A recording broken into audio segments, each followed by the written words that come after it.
Carpe Diem was almost finished. We only had around 3 production days left, but one of those had to be to reshoot the unusable scene from Penn Park that I talked about in Season 3, Episode 14. So, on the afternoon of May 8th, Colin, Amyleigh, and I went to Penn Park to reshoot Scene 88 for Carpe Diem.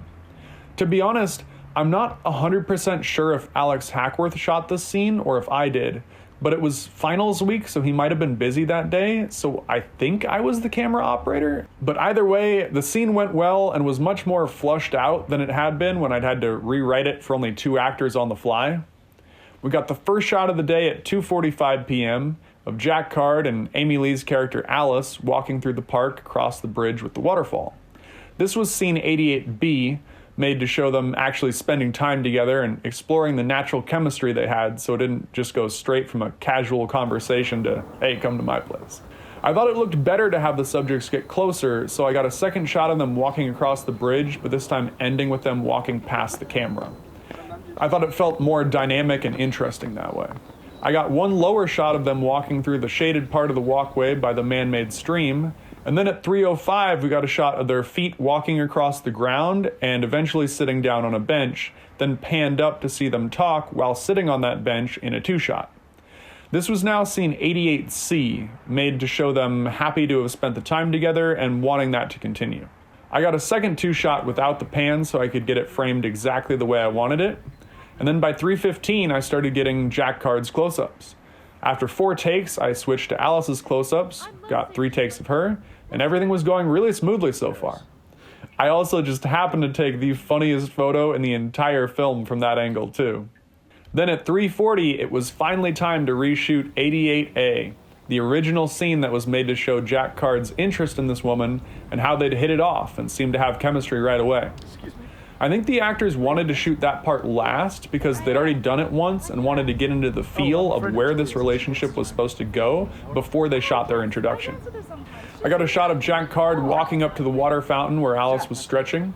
I wasn't actually able to show that there was a dance studio nearby, but I figured having a dancer stretching as if she'd been about to start dancing or just coming out of dancing was about as close as I could get. I got Jack's close-up in 1 take and Alice's in 2 takes. So, are you a dancer? Sorry, we start that over. Alright. Ready? The extra practice from the first time we shot that scene seemed to help there. By 3:50, I got an introductory shot of Alice stretching, which turned into a 2-shot when Jack walked up. I then got 4 takes of Jack's extreme close-up, specifically the moment he saw Alice stretching before walking up. Each was only about 20 seconds long, so I just asked him to give me options and chose the best one when I was editing. Okay. Ready? Bend over. Please? Why? I need inspiration. Then we got to a slightly more difficult shot.